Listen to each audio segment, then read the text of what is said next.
سلام نعكم تخاتلتي نايز مدب كما يتخونو كما ياللخم بزلخمو سلام تعنا سانت كتلو تسفا يقبر كمتي كل جزية زبلنا يو قطاميتات مدب سريعة كم زخمة سايكالكن بزخونا مقدتات جن hopefully كم زيانا قبرنا نشتي information كاب كلاتنا كل تا نشتي information زلاتنا كلها نشاركن قبرنا مالتي ምናልባት በቲክቶክ ዝፀናሕኹም እኮ ከምኣ ልክዕ ኣዛዕላል ከም ዝድበልናያ ከፊትና ኣለና ኣሕዋትና እውን ከምኡ ረኪብናዮም ስለ ዘለና ተዳልዮም ኣይኮኑን ግን ኩሉ ግዜ ኣብ ስራሕ ስለ ዘለዉ ኩሉ ግዜ ድልዋት እዮም ማለት እዩ ስለዚ እቲ ኢንፎርሜሽን ድማ ካብኦም ከዓ እቲ ዘሎ ኢንፎርሜሽን ክህቡና እዮም ብከመይ ክንረክቦ ንክእል ከዓ ክሕብሩና እዮም ማለት እዩ ከምዛ ዝረኣኹማ ሃንደበት ስለ ዝረከብናዮም ማእዛ ሓፍትና ክትመፀና ማእዛ ናይ ሎን ኦፊሰር ናይ ባንክ ዝተኣሳሰረ ስራሕ ትሰርሕ ደሳለ ሓውና እውን ናይ ኢንሹራንስ ሰርሕ እዩ ናይ ሪሌተር እዩ ኩሉ ዝነጥፍ ስራሕ ዘለዎ እዩ ማለት እዩ ሓውኩም ከዓ ኣብ ኮንስትራክሽን ስለ ዘለኹ እታ ናይ ኮንስትራክሽን ከዓ ብኣ መሰረት ከዓ ናባኹም ንእሽተይ ሸር ዝገብራ እያ ማለት እዩ እንታይ ኢና ክንገብር ናይ ሎሚ ሃንደበት ስለ ዝመፁ እታ ሃንደበት ሕቶና ከዓ ናብኦም ክነብላ ኢና ምናልባት እውን ኣብዚ ነዊሕ ግዜ ኢንፎርሜሽን ስለ ዘይሰደድና ደንጊ ዝመፅእ ሰብ ክህሉ ክእል እዩ ወይ ከዓ ደንጊኦም ትሪእዎ ክትህልው ትኽእሉ እዮም ብዝያዳ ግን ዋላ እውን ሪከርድ ምስ ኮነ ፅቡቅ ናይ ዩቱብ ወይ ናይ ፌስቡክ ትከታተሉ ሪከርድ ምስ ኮነ ብምሉኡ ዝኾነ ሰብ ኣብ ዝጠዓሞ ግዜ መሊሱ ወይ ቀስ ኣቢሉ ክሪኦን ክሰምዖ ስለ ዝኽእል ሕቶን ርእቶን ዘለኩም እውን ፈቃደኛታት እናር ኮይኖም ናቶም ኢንፎርሜሽን ክህቡና ክንሓቶም ኢና ብድሕሪኡ ድማ እቲ ዘለኩም ሕቶ ኣብ ናይ ሰዓታት ስራሖም ደው ኢልኩም ክትረኽብዎም ኣብ ቀረባ ትርከቡ እንድሕር ኮንኩም ምስኦም ትርከቡ እንድሕር ኮንኩም እቲ ትደልይዎ ኢንፎርሜሽን ካብኦም ክትረኽቡ ማለት እዩ ዋላ እውን ካብቲ እሶም ዝነብርዎ ከተማ ወፃኢ ትነብሩ እንድሕር ኮንኩም እውን ደው ኢልኩም ብምርካብ እሶም ዝፈልጥዎም ሰባት መሳርሕቶም ኮነ ወይ ብራንች ናቶም ኮነ ከራኽቡና ስለ ዝኽእሉ ምስኦም ሸር ክንገብር ተመራፂ ይኸውን ማለት እዩ ምናልባት ከይተዳለዉ ስለ ዝመፁ ዝኾነ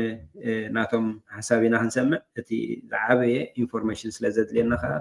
ብኢንፎርሜሽን ክንከይድ ኢና ማለት እዩ ማዛ ሓፍትና ኦልሬዲ ሺ ኢዝ ኢን ደሳ ሓውና እውን ክመፀና እዩ ማለት እዩ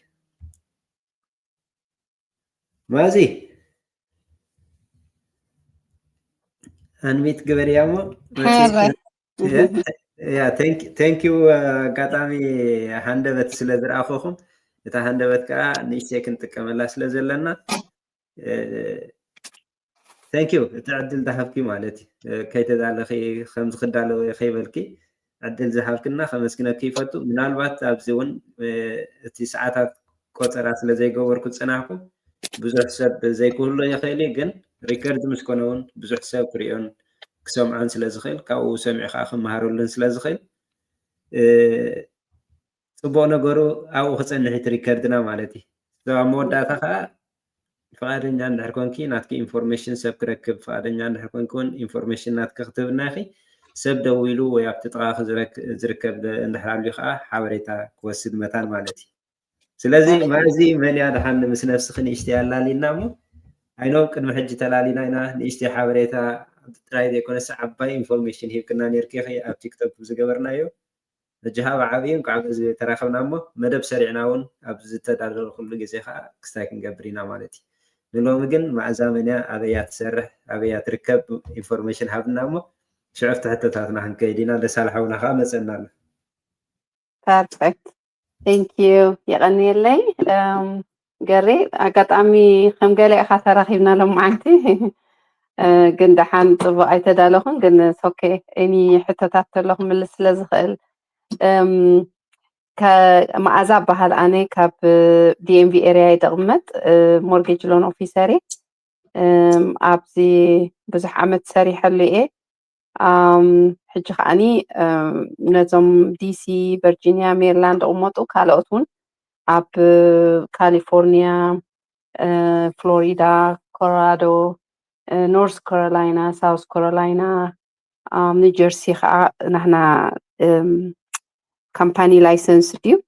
ክንሰርሕ ንኽእል ኢና ግን ሕጂ ንግዚኡ ሕቶታት ገለ መለት ሓቲትካኒ ክምልስ ክእል እየ ብምንታይ ከም ዝጅምር ግን ባዕልኻ ጋይድ ግበረኒ ሃንደበት ስለ ዝኾነ I can help you. I can answer your question ማለት ሕቶታትካ ኩሉ okay thank you ስማዕ ኣለኹ ደ ፅቡቅ ያ ፅቡቅ ኣለኹ ኣዛሓፍቲ በዚያ እንዲ ክስታይ ትገብራ ዘለኹ እንዳተዛረብክ ከለካ ክትጥቀመላ ተዓድል ኢለ ፅቡቅ ኣለኺ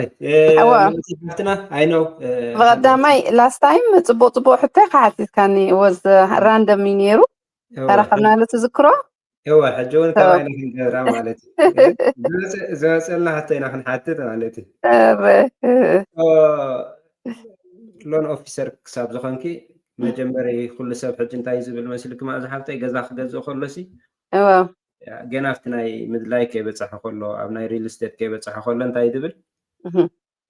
ኣነስ ክንዲ ገንዘብ ዘይኣከብኩስ ከመይ ገይረ ገዛ ክገዝእ ዝብል ኣብ ሓሳቡ መፅኦ እቲ ሓቲትና ናይ ኢንፎርሜሽን ናይ ምርካብ ድሌትና ወይ ዓቕምና ከዓ ድሩ ትኸውን እሞ ዝኾነ ኢንፎርሜሽን ዘይብልና ሰባት ከዓ ኣለና ጥራይ እንታይ ይመስለና ገዛ ክግዛእ ከሎሲ 130,000 ካብ ጁባኻ ዝግዛእ ዝመስለና ማለት እዩ ሶ እንታይም ክገብሩ ዘለዎም እስኪ ሞርጌጅ ክሓቱ ከለውሲ ካበዮም ቀዳማይ ኢንፎርሜሽን ክረኽብዎ ዝግብኦም እቲ ናይ ሞርጌጅ መን እዩ ሞርጌጅ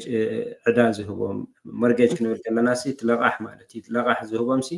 ንዕኡ ንኸማልኡ እንታይ ንደልዮም ካብአን ተበጊስ ክስታይ ክንገብር እሞ ኦኬ ገርም እንታይ ይመስለካ ቀደም እንታይ በሃል ነይሩ ገዛ ክገዝኡ ክሓስቡ ከለዉ ዳውን ፔመንት 20% ክህልወኩም ኣሎ ገለ በሃል ነይሩ ቀደም ሕጂ ከምኡ ዝበሃል ነገር የለን ኦኬ እንታይ እዩ እቲ 20% ዳውን ክህልወኩም ኣሎ ዝበሃለሉ ግዜ ሓሊፉ እንድዩ ሕጂ መፂ ዘሎ ግዜ እንታይ እዩ ልዕሊ 80% ክትልቅሑ ከም ትኽእሉ ሕጂ ምሳሌ ፈርስት ታይም እንድሕር ኮይኖም ዝገዝኡ ዘለዉ ክሎዚንግ ኮስት ፕላስ ዘ ዳውን ፔመንት ኣሲስታንስ ፕሮግራም ኣሎ ሕጂ መጨረሻስ ኣት ኤንድ ኦፍ ደ ዴይ ሲ ሓደ ግዜ ሲ ገንዘብ ዘይ ከይኣከቡም መፂኦም ገዛ ዝገዝኡ ኣለዉ ማለት እዩ ብሕልፊ ኤፍኤችኤ እንድሕር ጌርና ኣሎም ማለት እዩ ሕጂ ከመይ ዝኸውን እቲ ኣለቃሓይ ኢንሹራንስ ጥራይ ዝደሊ ካባኻ ማለት እዩ ኢንሹራንስ ክትገዝእ እዩ ዝደልየካ እምበር ልዕሊ ስጋዕ 97% ናይቲ ገዛ ድሽየጥ ዋጋ ከለቃሓካ ይኽእል እዩ ማለት እዩ ሚኒሞም 3% ዳውን ጌርካ ተኣቱ ማለት እዩ ሕጂ ብዙሓት ግን ገንዘብ ስለ 3% ሒዞም ክመፁኻ ፅቡቕ እንድዩ ከዝናታቶም ሰሊ ተኣከቦ ሒዞም ክመፁ ከለዉ ሞር መበገሲ ገይሮም ኣለዉ ማለት እዩ ግን ገለ ሰባት እንታይ ገብሩ I don't have closing cost 3% የብለይን ይብሉኻ 3% ዘይብሎም ዳውን ፔመንት ኣሲስታንስ ኣፕላይ ይገብሩ ማለት እዩ ናይ ኤፍኤችኤ ሕጂ እሱ ሞር መዓት ነገራት ስለ ዘለዎ ብዙሕ ዓይነት ዳውን ፔመንት ኣሲስታንስ ስለ ዘሎ ኣብኡ ኣቱን የምንትን ኮንፊዝ ከይገብሮም ግና ኖርማሊ ሓደ ሰብ ገዛ ክገዝእ ከሎ መጀመርያ ዝኸዶ ናብ ለንደር እዩ ዝኸይድ ኦኬ ከማና ማለት እዩ ብሮከር ወይ ለንደር ኣነ ሕጂ ብሮከር እንዴ ብሮከር እንታይ ማለት እዩ ኣብ መንጎ ለንደርን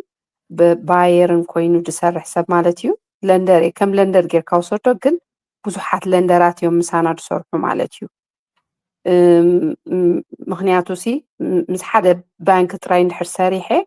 ናይቲ ባንክ ዝህቦ ሎን ጥራይ ክህብ ዝኽእል ፕሮግራም ማለት እዩ እንድሕር ምስ ብሮከር ኮይንካ ግን ዝተፈላለየ ዓይነት ለንደራት ዝተፈላለየ ዓይነት ፕሮግራማት ስለ ዘሎ ምስ ብዙሓት ለንደራት ተሰሪሕካ ነቲ ካስተመር ዝተፈላለየ ዓይነት ካስተመር ሰናሪዮ ስለ ዘሎ ንኩላቶም እንትን ሳትስፋይ ክትገብር ማለት እዩ እቲ ድሌቶም ገዛ ክገዝኡ ክመፁ ከለዉ ሲ ዝተፈላለየ ዓይነት ሰናሪዮ ዘለዎም እዮም ዝመፁና ገሊኦም ሰልፊ ኢምፕሎይ ይኾኑ ገሊኦም ዳብሊቱ ኮይኖም ተፈላይ ዓይነት ዳብሊቱ ኢንካም ደለዎም ምኾኑ ሕጂ at the end of the day ሲ ምስ ብሮከር ምስራሕ ሲ እቲ ባየር ሲ ዝበለፀ ኣድቫንቴጅ ኣለዎ ማለት እዩ ዝተፈላለየ ለንደር ስለ ንሰርሕ ማለት እዩ ሶ ለንደር ግን ጀስት ለንደር እዩ ዳይሬክት ናብ ባንክ ከይዶም ከምዚ ባንክ ኦፍ ኣሜሪካ ወልስ ፋርጎ ማለት እዩ ከይዶም ኣፕላይ ገብሩ ከለዉ እታ ዘላ ፕሮግራም እዩ ዝወሃቡ ማለት እዩ so مجمرة نابانا يموتوا مالتي خمس بلكا شو نحنا بري ابروفال نسرحالهم نحط دوكيمنتات نحطو مالو السوتات نسمالو شعو بري ابروفال يسرحالهم ناب ايجنت يخودو مالتيو ايجنت مالت ريل ستيت ايجنت مالتي مجمرة خودو لهم نابانا ምክንያቱ መብዛሕትኡ ግዜ ተስተቢልካ ሰባት ተኺሎም ናብ ሪል ስቴት ኤጀንት እዮም ዝኸዱ ግን ከም ኤጀንት እንታይ ገብሩ ናባና ይመልስዎም ማለት እዩ ምክንያቱ ሓደ ኤጀንት ገዛ ከሪኤካ እንድሕር ኮይኑ እንድሕር ፕሪ ኣፕሩቫል ዘይብልካ እንታይ ኢሉ ከሪኤካ ክንደይካ ኳሊፋይ ክትከውን መን ይባል ኣቕሓ ኢኻ እንታይ ካሽ ገዛኣይ ተዘይኮንካሲ ካሽ ተለካ አልሜኖ ካሽ ስለዘለካ ትኽልካ ነፍስ ኤጀንት ኸይድካ ገዛው ትርእየኒ ትብሎ ማለት እዩ ድሕር ክልቃሕ ኮይንካ ግን ናብ መጀመርያ ናብ ለንደር ኢኻ ትኸይድ እስካዕ ክንደይ ዓቕምካ ንምፍላጥ ማለት እዩ ሶ ብከምዚ ምልሳ እዚኣ ብድሕሪኡ እንታይ ንሓቶም እዩ ክኸውን ናባና ምስ መፁ እጃነ መጀመርያ ዝሓቶም እንታይ እየ ኣበይኩም ክትገዝኡ ብሎም ኦኬ very important ኣበይ ቦታ ኢኹም ክትገዝኡ primary residence ኹም ድዩ ነብሩሉ ዲኹም ወይስ ኢንቨስትመንት ይኸውን ኢለ ከዓ ይሓቶም ማለት እዩ ሽዑ እዚ ምስ መለሱለይ እንታይ ክንደይ ዓመት ሰሪሖም ሓቶም ኣብ ምንታይም ሰልፍ ኢምፕሎይድ እዮም ወይስ ተቐፂሮም እዮም ዝሰርሑ ከዓ ይሓቶም ማለት እዩ እዚአን ኩለን ዜና ገደስቲ ስለ ዝኾና ሽዑኡ ቤዝ ኦን ዳት እቲ ዶክሜንት ይሓቶም ማለት እዩ ሕጂ ምሳሌ ሓደ ሰብ መፅዩ ኣነ እንደቐጢረ ዝሰርሕ ክልተ ዓመት ሰሪሐ ኣለኹ ኣብ ሆስፒታል ዝሰርሕ ፖዚሽን ከዓ ነርስ እንድሕር ኢሉኒ ኦኬ ሕጂ ኣነ ናይ ክልተ ዓመት ዳብሊቱን ክልተ ዓመት ታክስ ሪተርን ከዓ ሓቶ ምናልባት ሓደ ነገራት ክንርኢ ተዘሊና ማለት እዩ እምበር ብዙሕ ነሰሰሪ ኮነን ዳብሊቱ እንድሕር ሂቦምና እኹል ናይ 30 መዓልቲ ከዓኒ ፔስታ ብሓቶም ማለት እዩ ሕጂ መጀመርያ እንታይ ዝገብር እቲ ኢንካሞም ይዝርዮ ኦኬ ኢንካሞም ርኤ ናይ ክልተ ዓመት ኢንካሞም ርኤ ኣቨሬጅ ገይረ ክንደይ ከም ዝእትዉ ወርሒ ምስ ፈለጥኩ ሽዑ ብድሕሪ እንታይ ሓቶም ባንክ ስቴትመንትኩም ሃቡ ንብሎም ምክንያቱ very important ባንክ ስቴትመንት ምንታይ ኣለና ተን 3% ዳውን ዝገብርዎን ካበይን ክመፃ ድሕሪ ኣለዎም ኮይኑ ኢናፍ ነተን 3% ዳውን ቸክ ንምግባር ማለት እዩ ሶ ባንክ ስቴትመንት ሓንቲ ባንክ ስቴትመንት ሪሰንት ይቡኒ ይሪኦ ማለት ሕጂ ብድሕሪ ክሬዲቶም ፑል ገብር ብድሕሪ ክሬዲቶም ፑል ገይረ ክሬዲቶም ከዓ ይረአ ማለት እዩ እዚ ሰለስተ ነገር ገይረ ኣለኹ ማለት እዩ ኢንካሞም ርኤ ኣለኹ ድሓር ክሬዲቶም ከዓ ፑል ገይረ ኣለኹ ባንክ ስቴትመንቶም ከዓ ርኤ ኣለኹ ዜን ሰለስተ እዮም ብሓሳበን ዝኸዳ ሽዑ ፕሪ ኣፕሩቫል ሰርሓሎም ማለት እዩ ኦኬ ሶ ክሰርሖ ከለኹ ሰሪሐ ምስ ወዳእኹ ሽዑ እንታይ ይብል I have to tell them እንታይ ከም ዘድልዮም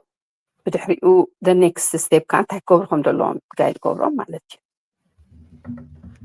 ኦኬ ፅቡቅ ማዝሓፍተይ ምናልባት በዚ ፌስቡክ አጋጣሚ ኮኔክት ገይረን እንደ ግን ኣብ ክስታይ ከይዳ ፕራይቬት ስለዝኸደት በዚ ብቴሌፎን ከፊተ ያለኹ ኣብ ፌስቡክ ትከታተሉና ዘለኹም ይሕዋት ኣብ ዩቱብ ኣለና ኣብ ዩቱብ GERE ፕሮዳክሽን ኢልኩም ንዑ ብኡ ጆይን ግበሩና ሕቶ እንድሕር ኣለኩም ከዓ ዳይሬክት ማእዛሓፍትና ናይ ሎን ኦፊሰር ናይ ሞርጌጅ ብሮከር ማለት እዩ ኣላ ከምኡውን ሪል ስቴት እውን ኣጋጣሚ ሃንደበ ስለ ዝረኸብናዮም ብወይና ዘሎ ሓፈሻዊ ዕላል ኣለና ብኡ ጆይን እንድሕር ጌርኩምና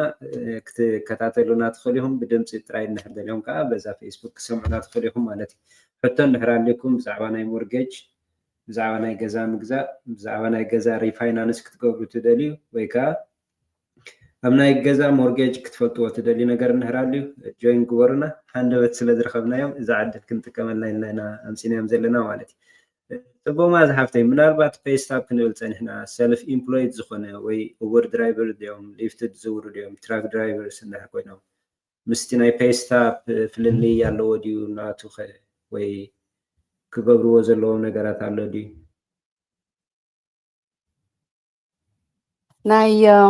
ናይ ከምዚ ዝብለካ ብዙሕ ዓይነት ኢንካም እንዲ ዘሎ ሕጂ ዋላ ዳብሊቱ ክብለካ ዝፀናሕኩ ሕጂ እዚኦም ተቆፂሮም ዝሰርሑ ሰባት ከፋፍሎኦም ዝተፈላለየ ዓይነት ኣከፋፍላ እዩ ዘሎ ገሊኦም ኮሚሽን ዝኽፈሉ ክኾኑ ይኽእሉ ኮሚሽን ጥራይ ዘለዎም ገሊኦም ከዓኒ ብሰዓት ዘይኮኑ ተቆፂሮም ሲ ብኮሚሽን ዝኽፈሉ ኣለዉ ከም ዳብሊቱ ኮይኖም ማለት እዩ ገሊኦም ከዓኒ 1099 ክኾኑ ይኽእሉ 1099 ከም ሰልፊ ኢምፕሎይ እዮም ዝቁፀሩ ታክስ ሪተርን ኢና ንሓትት ማለት እዩ ከም በዓል ኡበር ድራይቨራት ሕጂ ተኮይኖም ንምሳሌ ንሳቶም 1099 እዮም ዝበሃሉ ናታቶም ሕጂ ናይ 2 ዓመት ታክስ ሪተርን ርኢና ኢና ቨሪፋይ ንገብሩ ኢንካሞም ማለት እዩ ኳሊፋይ ንገብሮ ከምኡ ከዓኒ ናይ ዳብሊቱ ኢንካም ቀሊል እዩ ማለት ቀሊል ክብለካ ከለኹ ሲ እቲ ኢንካሞም ስኒ ፍሉጥ ስቴዲ ኢንካም እዩ ዘለዎም መብዛሕትኦም ብሰዓት ተቆፂሮም ኣለዉ ወላ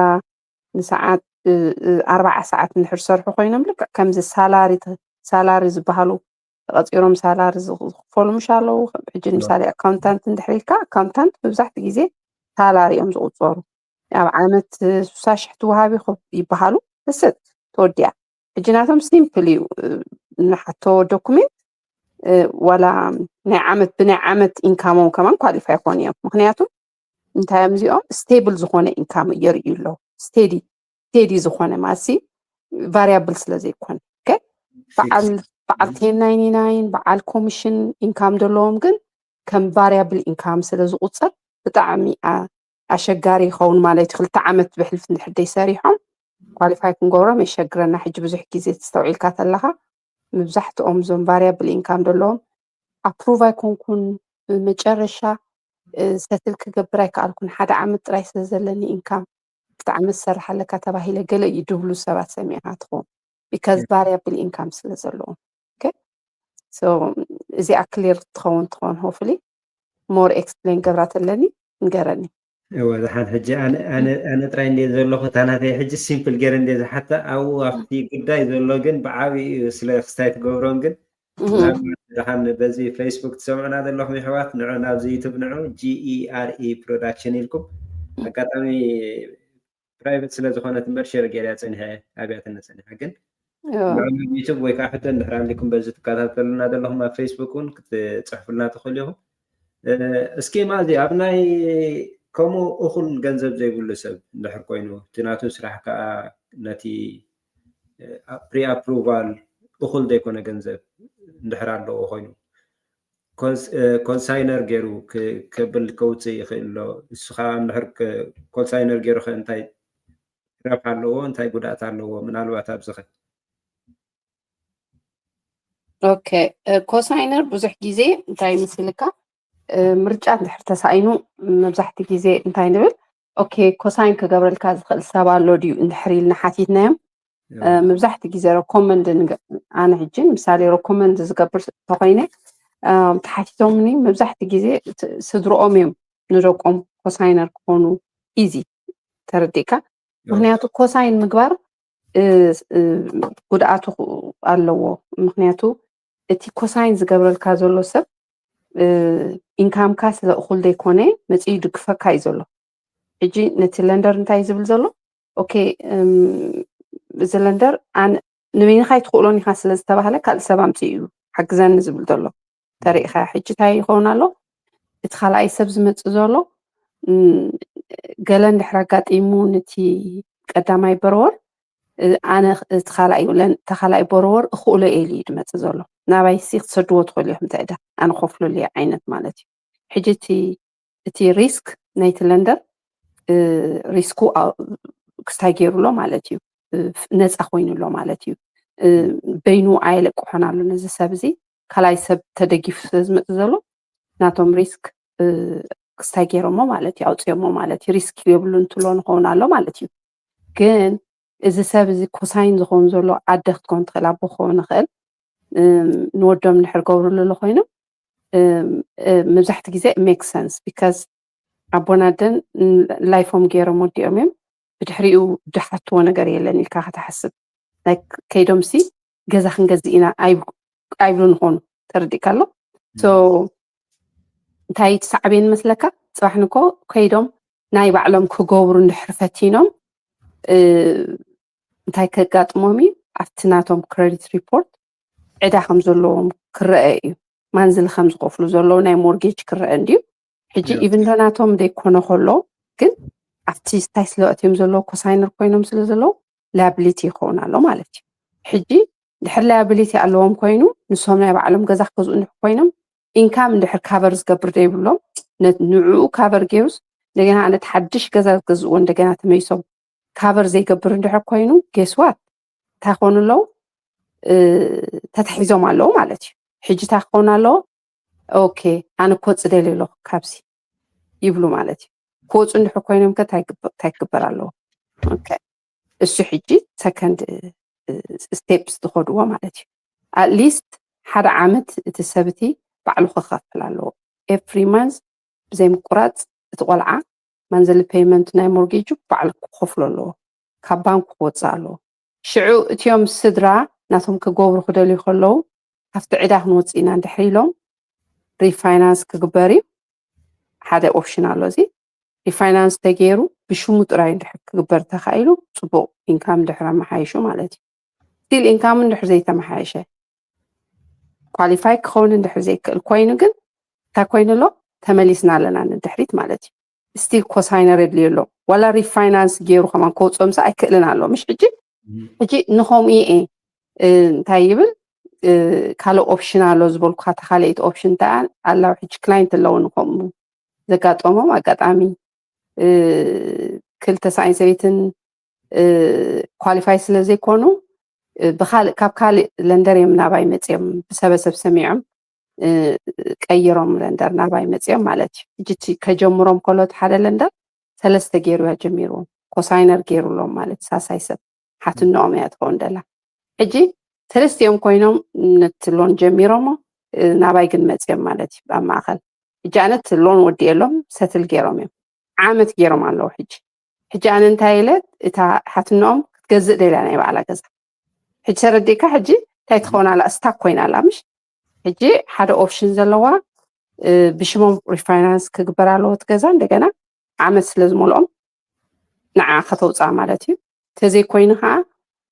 ብናታቶም ማንዝል ዝኸፈልዎ ኤቪደንስ ኣምፂና ካብቲ ለንደር ማለት እዩ ዓመት ሙሉእ ከፍ ኢሎም እዮም ኦን ታይም ኢልና ኤቪደንስ ኣምፂና ካብቲ ላያቢሊቲ ኣውፂእና ነታ ገዛእ ዝደለየት ገዛ ምስ ገዝአት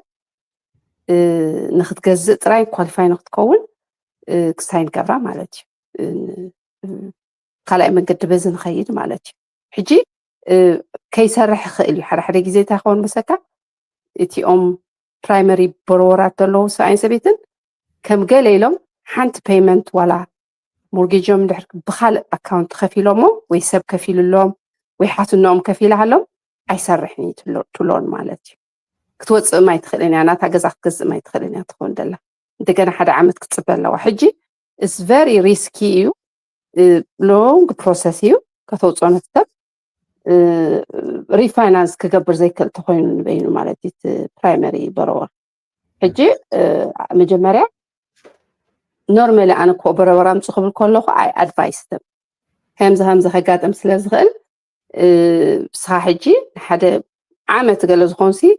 ናይዚ ሰብ እዚ ኢንካም ምስካዕ ዝመሓይሲ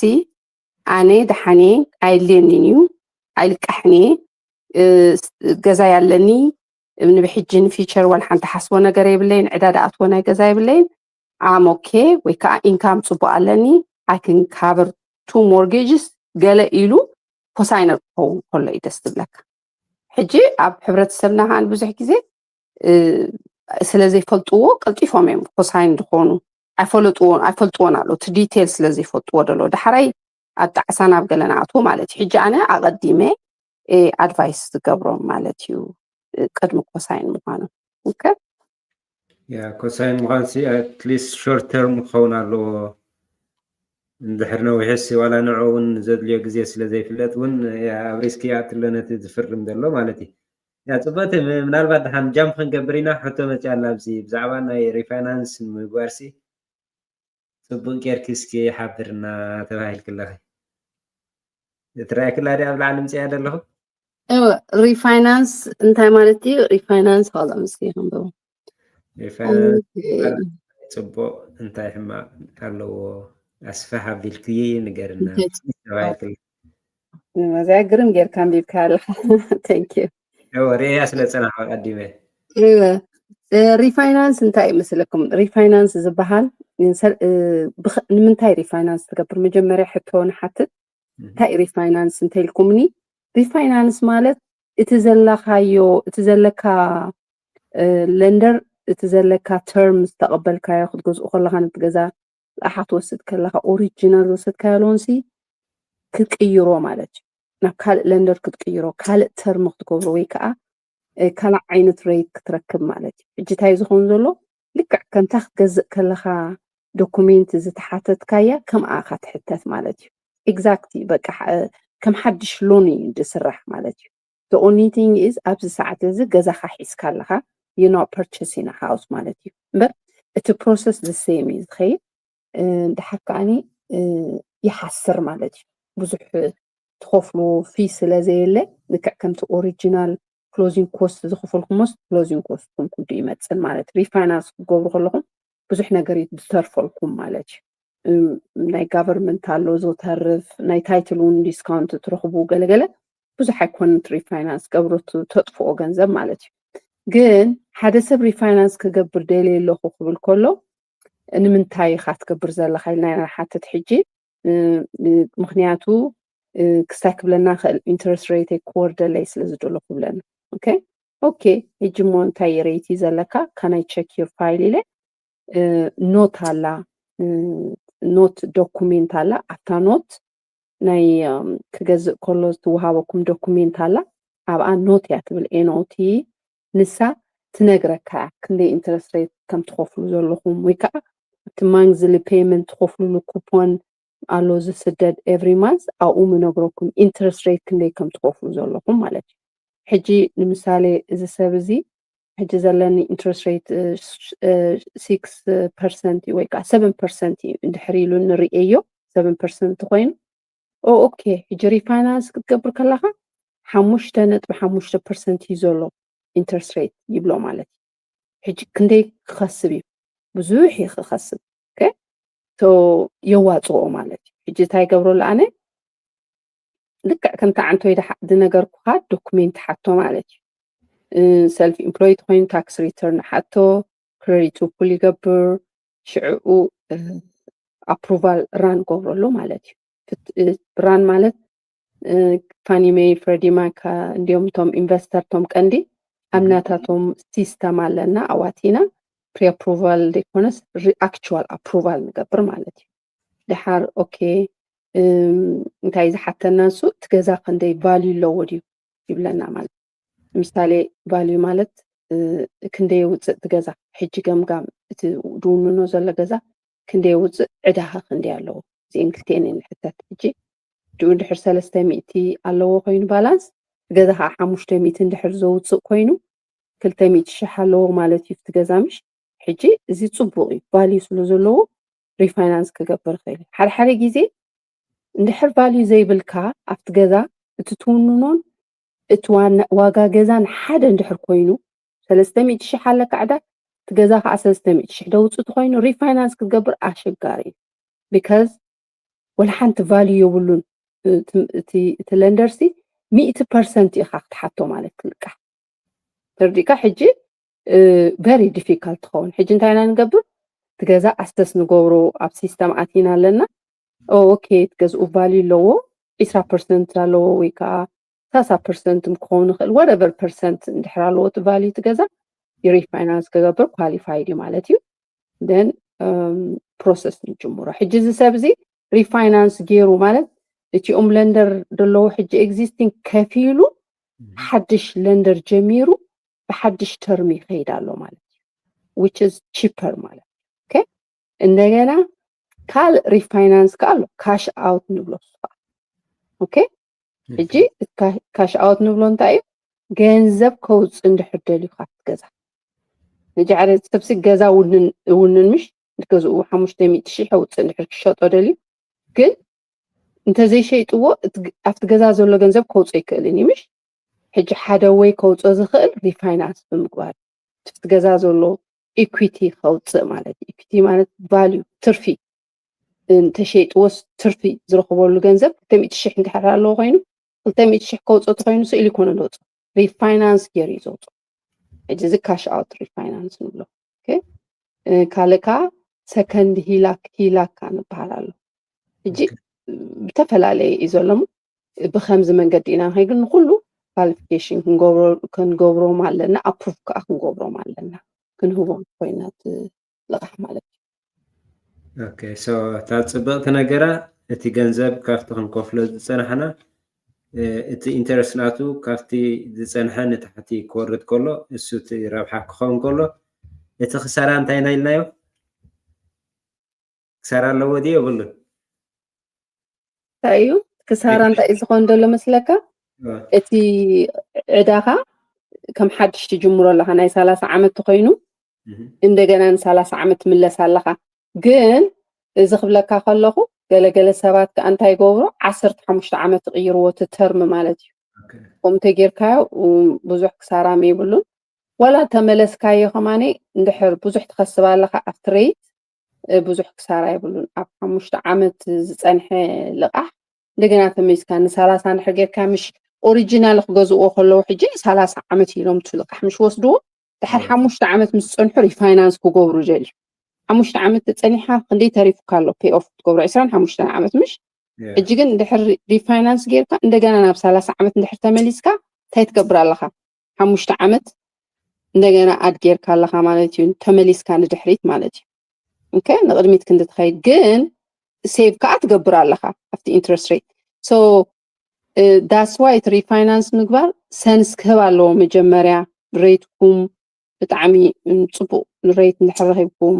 ዲፈረንስ ብዙሕ እንድሕር ኣለዎ ኮይኑ ናይ 2 ነጥቢ ወይ 1.5% እንድሕር ኣለዎ ኮይኑ ዲፈረንስ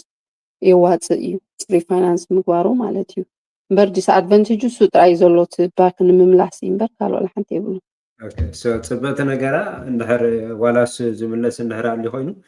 ካብ 30 ዓመት ዘሎ ናብ 15 ዓመት ክንቅይሮ ከለና ኣይ ቲንክ ሞር ተረባሕቲ ንሕና ንኸውን መስለኒ ኣብ ክንዲ ን30 ኢልና እናውሖ ድሕር ተኻኢሉ 15 ክንገብሮ በቲ ኢንተረስት ይበድሎ በቲ ካቲ ዓመት ከዓ ነጉድሎ ስለ ዘለና እወ ድሓር እያ እቲ ኢንተረስት ሬት ከዓ ናይ 15 ዓመት ንሓቶን ናይ 20 ዓመትን ናይ 30 ዓመት ንሓቶ ኢንተረስት ሬት ዝተፈላለየ እንድሕር 30 ዓመት ኮይኑ ዝለዓለ እዩ ዝኸውን ዘሎ ናይ 15 ዓመት ከዓ ዝወሓደ እዩ ዝኸይድ እቲ ተርም እንዳወሓደ ክኸይድ ከሎ ኢንተረስት ሬት ከዓ እንዳናእሰ እዩ ዝኸይድ ግን ሓደ ሓደ ግዜ ኳሊፋይ ክትኮን ክእል ኣለካ ምክንያቱ እቲ ፔይመንትካ ሃይ ስለ ዝኸውን ኣብ ሓፂር ዓመት ክኸፍልዮ ስለ ትብል ዘለካ ማለት እዩ ኦኬ ያ ፅብቕቲ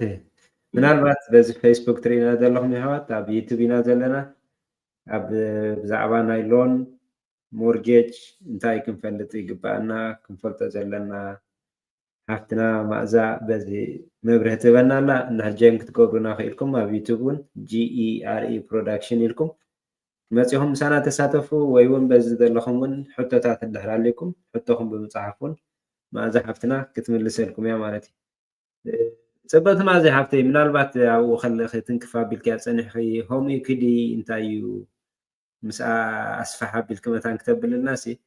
መዓስ ኢና ክንወስዶ ኣለና እንድሕር ወሲድናዮን እንድሕር ዘይወሲድናዮን ከ እንታይ ትረብሕኡ እንታይ እቲ ኔጌቲቭ ናቱ መዓስ ከ ክንወስዶ ኣለና ኢልኪ ትሕብርና ብዚኣ ሃሳብ እውን መብርሂ ክትብና እሞ ምክንያቱ እቲ ቫልዩ ናይቲ ገዛ ክውስኽ ከሎ ይመፀና 10 ግዜ እንዳደወሉ እውን ከምዚ ቫልዩ ኣለዎ እሞ ከምዚ ክትጥቀም ትኽእል ኢኻ ይብሉና እዮም እሞ መዓስ እንተወሰድናዮ ዶ ይሓይሽ ተወስደ ዶ ይሓይሽ ወይ እውን እቲ ረብሑን እቲ ጉድኣቱን ከዓ ንዓን እንተትነግርና ኦኬ ኦልራይት ሂላክ ማለት ክልተ ዓይነት ሂላክ እዩ ዘሎ መጀመርያ ሓደ ሂላክ ዝበሃል ሂሎን ኤን ሂላክ ዝበሃል ሓደ ሂሎን ንብሎ እንታይ እዩ ንባዕሉ ጠጠው ዝበለ ሓደ ካልኣይ ሎን ኮይኑ ከመይ ይሰርሕ ምስለካ ተሓቶም ክሳዕ ክንዲዚ ዝኣክል ይፍቀደካ ይብሉካ 100,000 ተፈቒዶምልካ ክትወፅእ ካብቲ ገዛ ማለት እዩ 100,000 ብምልእታ ኣብቲ ሰትልመንት ይወሃበካ ማለት እዩ ካሽ ኣብ ባንክ ከይኣቱ ማለት እዩ ሕጂ እዚ ብሙሉእ ወሲድካ ኣለካ ማለት እዩ ብሙሉእ ካ ኢንትረስት ሬት ትኸፍለሉ ማለት እዩ ኤቭሪ ማንት ፊክስድ ዝኾነ ሬት ወሃበካ ማለት እዩ ተኻላይ ዓይነት ሎን ከዓ እንታይ እዩ ሂላክ ይበሃል ሂላክ ማለት ላይን ኦፍ ክሬዲት ከምዚ ናይ ክሬዲት ካርድ ኣፕላይ ክገብር ከለካ እንድሕር ኣፕሩቭ ኮይንካ ኣለካ ኢሎም ካርዲ ይሰርዱልካ ምሽ ደን ላይን ኦፍ ክሬዲት 8,000 ገለ ክብሉካ ክእሉ ምሽ ሕጂ ንስኻተን 8,000 ሂቦምካ ደለዉ ትጥቀመለን ዶ ድሓር ወላ ፍርቀ እንተተጠቂምካየን 4,000 ተጠቂምካ ድሓረይ ከዓ 2-3 ወርሒ ፀኒሕካ 4,000 ተኸፊልካዮ እስቲል 8,000 ይህልወካ ማለት እዩ ክትልቃሓሉ ትኽእል ኦኬ እዚ ላይን ኦፍ ክሬዲት ይበሃል ምሽ ብክሬዲት ካርድ ልክዕ እዚ ናይ ሂላክ ከምኡ ዝሰርሕ 100,000 እንድሕር ፈቒዶምልካ ኣብቲ ሰትልመንት እቲ ገንዘብ ኣየድልየካን ኣብዚ ሰዓት እዚ ንበል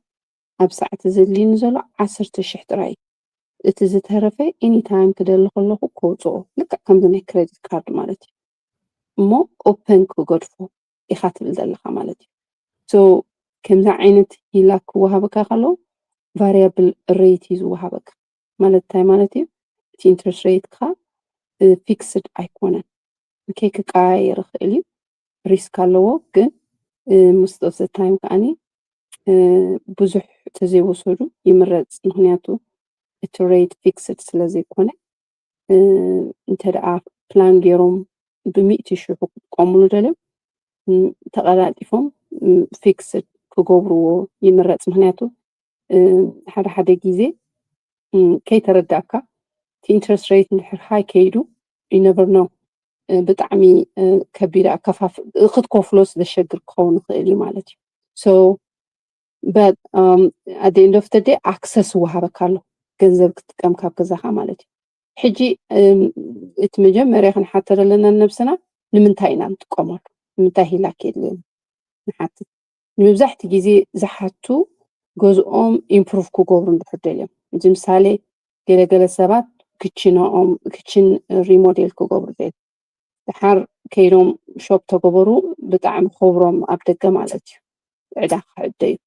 እንታይ ገብሩ ኦኬ ካብ ናይ ገዛይ ሂላክ ንክጥቀም ይብሉ ሕጂ እዚ ኣትሊስት ነቲ ገዛ ኢምፕሩቭ ገብሩ ኣለዉ ነቲ ገዛ ቫልዩ ይውስኽሉ ኣለዉ ሓደ ጥቕሙ እሱ እዩ ግን እዚ ሕጂ ፅቡቅ ፖዚቲቭ ሳይድ ማለት እዩ ንከምዚ ተጠቂምካሉ ነቲ ገዛ ንምዕባይ ኢልካ ተጠቂምካሉ ኣለካ ማለት እዩ ገሊኦም ሰባት እንታይ ገብሩ ክሬዲት ካርድ ገለመለ ገለ ታይት ኮኑ ዶ ይበዝሖም ኦብሊጌሽን ይበዝሖም ማንዝ ቱ ማንዝ ሽዑ ካብቲ ሂላክ ኣውፅኦም ነቲ ክሬዲት ካርድታቶም ዘለዎም ንመኪና ዕዳ ዘለዎም ኩሉ ከፍልዎ ፔድ ኦፍ ገብርዎ ሕጂ ከምዚ ክገብሩ ከለዉ እንታይ ገብሩ ኣለዉ እዚ ሕጂ ፅቡቅ ኣይኮነን ኣይ ብዙሕ ዝድገፍ ኣይኮነን ምክንያቱ እቲ ናይ ገዛኻ ቫልዩ ሲ ነቲ ሴኪርድ ናን ሴኪርድ ኢንሴኪርድ ዝበሃል ነገር ኣሎ ኦኬ እቲ ልቃሕካ ናን ሴኪርድ ዝነበረ ልቃሕካ ከም በዓል ክሬዲት ካርድ ገለስ እንደገና ኣብ ሴኪርድ ሎን ትእትዎ ኣለካ which is ናይ ገዛ ሎን ትእትዎ ኣለካ ዝኸበደ ማለት እዩ ሕጂ እዚ ኣይምረፅን ብዙሕ ግዜ ግን ሰባት ካብ ዓቕሞም ንላዕሊ ኸውን እቲ ማንዝል ፔይመንቶም ዶ ሽዑ ክዕርፉ ስለ ዝደልዩ ዘይጅስ ሂላክ ገይሮም ክፍልፍል ኣቢሎም ሓንቲ ፔይመንት ገብርዋ ማለት እዩ ተረዲእካ እቲ ክሬዲት ካርዶም መኪንኦም ኩሉ ዕድኦም ክፍልፍል ኣቢሎም ሂላክ ጥራይ ይህልዎም ዕዳ ማለት እዩ ሽዑ በቃ ገሊኦም ብዙሕ ማንዝል ፔይመንቶም 1,000 ገለ ድሕር ኮይኑ ንምሳሌ ናይ ገሊኦም 300 ክኸውን ይኽእል ሂላክ ኣብ ሂላክ ምስእተውዎ ምክንያቱ ሚኒሞም ስለ ዝከፍሉ ኢንትረስት ጥራይ ስለ ዝኸፍል ሕጂ ሪኢኻ ኣብዚ ሪሊፍ ገብሩ ኣለዉ ወርሒ ወርሒ ግን እቲ ብዓብዩ ዕዳ ኣበይ ኣትዩ ኣሎ ኣብቲ ገዛ ኣትዩ ዘሎ ናይ ገዝኦም ኢኩዊቲ ንክሬዲት ካርድን ንመኪና መክፈሊ ገይሮሞ ማለት እዩ ሕጂ ከምዚ ክኸውን ከሎ ብዙሕ ክስታ ኣይኮነን ግን ሰብ ካብ ዓቕሙ ንላዕሊ ክኸውን ከሎ ከዓ እቲ ኣማራጭ ኣለዎ ማለት እዩ እምበር ካልእ ብዙሕ ክስታያት የብሉን most of the time ዝሓቱ ቢዝነስ ከውፁ ዝደልዩ ሰባት ከዓ ሂላክ ኣውፅኦም ከዓ ቢዝነስ ይገብሩ ገሊኦም ከዓ ካብ ገዝኦም ኣውፅኦም ዳውን ፔይመንት ይጥቀምሉ ካልእ ገዛ ክገዝኡ ማለት እዩ ኦኬ ሶ ብዙሕ መንገድታት እዩ ዘሎ ሂላክ ትጥቀመሉ ትኽእል اوكي صبت سو تي مورجيج كاتو خلو مستي ناي تي ناي اكدد وسدنايو نافت مورجيج ناي تكزادي جوين زقبر ولا سنبين سيبريت بيلينا نخفل لناتو ምናልባት እሳ ንፅርቲ ንክትከውን መታን ማለት እዩ እሳ እንታይ ኣትኾን ሰፐሬት እያ ትኾን ክልተ ሎን ይድህልወካ ሕጂ ሂላ ክበሃል ካሎ ሰከንድ ሊን ሕዝ ኣሎ እቲ ፖዚሽን ናይቲ ሎን ከም ሰከንድ ሊን ፈርስት ሊን ኣለካ ፈርስት ሊን ማለት ኢንኬዝ እቲ ገዛ ክሽየጥ ከሎ መጀመርያ ዝኽፈል እቲ ለንደር እዩ ቅድሜኻ ማለት እዩ እስኻ ሌፍት ኦቨር ኢኻ ትኽፈል ሕጂ ፈርስት ሊን ሒዙ ዘሎ እቲ ቀዳማይ ለንደር እዩ ለንደር ቀዳማይ እንድሕር ኣለካ ማለት ሽዑኡ ካልኣይ ሎን ከተውፅእ ከለካ ምዚ ሂላ ክንብሎ ዘለና ከዓኒ ሰከንድ ፖዚሽን ወስድ ማለት እዩ እሱ ምስ ተኸፈለ ከዓኒ ሂላካ ይኽፈል ሽዑኡ እቲ ዝተረፈ ናባኻ መፅእ ገዛኻ ክሸይጥ ከለካ ማለት እዩ ሕጂ ሰከንድ ሊን ይድሕዝ ዘሎ ማለት እዩ እሱ ክልተ ፔይመንት ካ ይህልወካ ኤቭሪ ማንት ማለት እዩ ኦኬ ያ ፅብቕቲ ሶ ደቂ ዓበይቲ ምናልባት በዚ ፌስቡክ ደለኹም ደጊምና ኣብ ዩቱብ ኢና ዘለና ኣብትና ማእዛ ብዛዕባ ናይ ሞርጌጅ ኣብ ሞርጌጅ ዘለና ኣፍልጦ ከመይ እዩ ክንፈልጦ ዘለና በዚ ትምህረና ኣላ ጆይን ክትገብሩና እንድሕር ክኢልኩም ወይ ሕቶታት እንድሕር ኣለይኩም ብዝጣዕምኩም ክትሓቱና ትኽእሉ ኢኹም ሆፕሊ እዚ ኣጋጣሚ ስለ ዝኾነ ሃንደብ ስለ ዘምፃናያ እምበረ መደብ ሰሪዕና ሰዓታት ኣብ ዝጥዕም ሰዓታት ጌርና ዘሎ ኢንፎርሜሽን ብሓባር ክስታይ ክንገብር ኢና ብክልቲኡ ኣጋጭ ሓሲበ ነይረ ግን ኣጋጣሚ ምስቲ ሊንክ ዘሎ ፕራይቬት ስለ ዝፀንሐ ኣነ ጥራይ ክሪኦ ዝኽእል ናይ ፌስቡክ ማለት እዩ ሶ እንድሕር በዚ ጆይን ጌርኩምና ወይ ሕቶታት እንድሕር ኣለይኩም ክትሓትዎ ትደልዩን ፅሓፉ መፂኹም ምሳና ተሳተፉ ማለት እዩ ብዙሕ ኣይንሕዛን ኢና ጥራይ እቲ ዘሎ ሓበሬታ ግን ንክትሕብረና መታን ኢልና ስሒብና ምፂናዮ ማእዛ ሓፍትና ደጊመ ቴንኪዩ ማእዛ ሓፍተይ እስኪ ምናልባት ኣብዚ ክንፈልጦ ዝግባአናሲ ኣብ ሓደ ዕዳ ንፈርሕ ኢና ካልኣይ ከዓ ዕዳ ክነኣቶ ከለና ከዓ ሰብ ኢልና ኢና ንኣትዎ እሞ ካብ ብኣፍልጦ ንኣትዎሲ ሳና ኣፍልጦና ንኣትዎ ብዙሕ እዩ ማለት እዩ ሶ ንዕኡ ሒዝና ገዛ ክንገዝእ ንኽእል ዲና ኣዝ ካልኣይ ገዛ ክገዝእ ዝደሊ ሰብ ኣሎ ወይ ከዓ ንዕኡ ደሎ ነቲ ኣከፋፍላ ኣማሓይሹስ ምናልባት ኣብቲ ናይ ሞርጌጅ ኣከፋፍልኡ ይሰፍሕ ዶ ወይ ገዛ ክቕይር ንዝደሊ ገዛ ንእስኒ እሞ ካብ ዘለና ያስግፍሕ ዝበለ ገዛ ክንቅየር ንደሊና ዝብል እንድሕር ሰብ ኣሎ ኮይኑሲ ምስቲ ዘለዎ ሞርጌጅን ምስቲ ሓድሽ ዝገዝኡን ምትእስሳር ክህልዎ ይኽእል እዩ እሞ እንታይ እዮም ክገብሩ ዘለዎም ምናልባት ኣብኡ ፅቡቅ ሕቶ እዚኣ ሓቲትካ ንደለካ ምክንያቱ መብዛሕቲ ግዜ ሰባት ገዛ ይገዝኡ እሞ ድሓር ገና ከም ኢንቨስትመንት ካልኣይ ገዛ ክገዝኡ ይሓስቡ ገሊኦም ከዓ እንታይ ይብሉ ግፍሕ ዝበለ ገዛ ክገዝእ ደልየ ነዚ ክካርዮ ደልየ ይብሉና ማለት እዩ which is very good መጀመርያ ዝምከር ከማን ከምኡ እዩ ምክንያቱ እቲ ትነብረሉ ዘለካ ገዛ ክትገዝኦ ከለካ ቺፐር ወይ ኢኻ ገዚእካ ኢንቨስትመንት ስለዘይኮነ ከም ፕራይመሪ ሬዚደንስ ስለዝበልካ ለስ ዳውን ፔመንት ኢኻ ጌርካ ውሕደይ ዳውን ፔመንት ጌርካ ካቲ ገዛ ተኣትዎ ነው ሕጂ ነቲ ዘለካ ገዛ ታውን ሃውስ እንድሕር ኮይኑ ምሳሌ እቲ ታውን ሃውስ ኣካሪኻ ሲንግል ፋሚሊ ክገዝእ ተይልካ እዚ ሪዝነብል እዩ ማለት እዩ እንታይ ኢና ንገብር ኦኬ ካብዚ ገዛ ወፂኦም ናብቲ ሓደ ገዛ ስለዝኸዱ እቲ ሓደ ገዛ ስለዝካረ እቲ ገዛ እቲ ፔመንት ናይ ሞርጌጆም ፔመንት ኦፍሰት ገብረሎም ማለት እዩ ላያቢሊቲ ቢካዝ ክካረ ስለዝኾነ ሕጂ ፊቸር ሬንት ኣሎ ማለት እዩ ኣብቲ ገዛ ሕጂ እንታይ ንብሎም ኣግሪመንት ሊስ ኣግሪመንት የዳልዎ ሕጂ ምሳሌ ሓደ ሰብ ባይ ዲሰምበር ከኣቱ እቲ ሓደ ገዛ እንድሕር ኢሉ ሰትል ክገብር ኮይኑ ገዛ ረኺቡ ኮንትራት ረኺቡ ገለ እቲ ሓደ ገዛ ሙቭ ዲሰምበር እንድሕር ትገብር ኮይኑ ሰትል ትገብር ኮይኑ ካብ ዲሰምበር ፈርስት ጀሚሩ ከም ዝካረ ሊስ ኣግሪመንት የምፀልና ማለት እዩ ሽዑ አንደራይተር ንሱ ምስ ረኣዩ ሪቪው ገይሮም ኦልሬዲ እቲ ላያቢሊቲ ኣይረአን ማለት እዩ ኦፍሰት ክኸውን ማለት እዩ እንታይ ማለት እዩ ዴፕቲ ኢንካም ሬሾ ዝበሃል ነገር ኣሎ እንድዩ ኳሊፋይ ንክገብሮም ነቲ ሓድሽ ገዛ ብኢንካሞም ክጥቀም ከለካ በቃ ነይቲ ሓድሽ ገዛ ጥራይ ወጪ ወፃኢ ከም ዘለዎም ጌርካ ትውድኦ ማለት እዩ ፕላስ ወረቨር ዘለዎም ኣብቲ ክሬዲቶም ማለት እዩ ሕጂ እቲ ናይቲ ገዛ እንታይ ይኾነሎም ኣሎ በቲ ናይ ሬንታል ኢንካም ካቨር ይኸውን ኣሎ ማለት እዩ ሕጂ እዚ ፈርስት ኢንቨስት ክገብሩ ክጅምሩ ከሎ ማለት እዩ ናይ መጀመርያ ገዛ ሬንት ገይሮም ኣለዉ ሓንቲ ገዛ ናብቲ ሓንቲ ገዛ ከይዶም ኣለዉ ሕጂ እንታይ ኮይኖም ኣለዉ ኢንቨስተር ኮይኖም ከይተረድኦም ምሽ ሓቂ It's very easy. Instead of እቲ ዝነብርዎ ዘለዎ ገዛ እንዳተቐመጡ ካልእ ገዛ ክገዝኡ እንድሕር ሓሲቦም ኢንቨስትመንት ይክኾኑ ተረዲእካንላ ሶ ኢንቨስትመንት ፕሮፐርቲ እንድሕር ኮይኑ ከዓ እንታይ ክንሓቶም ኢና 20% ዳውን ግበሩ ክንብሎም ኢና on top of that ከዓ እዚ ዘለኹሞ ገዛ ከዓኒ ከም ላያቢሊቲ ስለ ዝኾነ ዕዳ ስለ ዘለዎ ኳሊፋይ ክኾኑ ክኽእሉሎም ነቲ ኢንቨስትመንት ፕሮፐርቲ ዝገዝዎ most of the time rental income ኢና ንጥቀም ኳሊፋይ ክንገብሮም ከለና ሕጂ ክልተ ነገር ኢለ ዘለኹ ሓደ ካብቲ ዘለዎ ገዛ ወፂኦም ካልእ ገዛ ክገዝኡ ከለዉ ድሕር ሙቭ ገይሮም ካብቲ ኦሪጂናል ገዝኦም ይቐለሎም ኣሎ ማለት እዩ ከዚ ነቲ ካልኣይ ገዛ ዝገዝኡ ዘለዉ ከዓ ፕራይመሪ ኢሎም ስለ ዝገዝእዎ ዘለዉ ፕራይመሪ ሬዚደንሲ ክትብል ከለካ ዓብ ዲፍረንስ ኣለዎ ኣብ ሞርጌጅ ብምንታይ ፈለ መሰካ ኢንትረስት ሬት ሎው ዝኸውን ምክንያቱ ፕራይመሪ ሬዚደንስ ካ ስለ ዝኸውን ዳውን ፔመንት ከዓ ውሕድ ኢካ ትገብር ኦኬ ድሕር ኢንቨስትመንት ገዚእ ኢልካ ግን 20% ኢካ ትገብር ኣይቅመጦኒ ካሬ ኢኻ ትብሎ ዘለካ ተረዲእካ ነቲ ፊቸር ነቲ ዝመፅእ ዘሎ ገዛሲ ድካረ ገዛ ትገዝእ ዘለኹ ኢካ ትብሎ ዘለካ እንትለንደር ካብዚ ገዛ ይወፅኒ ድካረ ገዛ ክገዝእ ደልዩ ኣለኹ እንድሕር ኢልካ ኦፍ ኮርስ ኢንቨስትመንት ስለዝኾን ዘሎ 20% ዳውን ክበር ክትበሃል ኢካ ማለት ሕጂ መብዛሕቲ ግዜ ዳውን ፔመንት ዘይብሎም ሰባት ኮይኖም በዚ መንገዲ ክኸዱ ከለዉ ይምረፅ ማለት እዩ ስለዚ ነቲ ቀዳማይ ዝፀንሐ ገዝኦም ከም ተኻራይ ኮይኑ እቲ ሓደ ወገን እሶም ከም ፕራይመሪ ከም ዝቕመጥዎ ኣመኽንዮም ክኸውን ከሎ ተመራፂ ይኸውን ማለት እዩ እወ መብዛሕቲ ግዜ ከምኡ እዩ ሰብ ዝገብር ካብቲ ዘለዎ ገዛ ወፂኡ ነቲ ዘለዎ ገዛ ኣካርዩ ካልእ ገዛ እዩ ዝገዝእ ሕጂ ክካረ እንድሕር ኮይኑ ኦፍሴት ስለ ዝኾነሉ ዘሎ እቲ ላያቢሊቲ ሽግር የብሉን እንደገና ከዓ ኳሊፋይ ክትገብሮም ኢኻ ኣዘ ፕራይመሪ ሬዚደንስ ጌርካ ማለት እዩ ምንም ሽግር የብሉን ካብ ምሻጥ ከዓ ዘይምሻጥ ኣትሊስት ተኻሪስ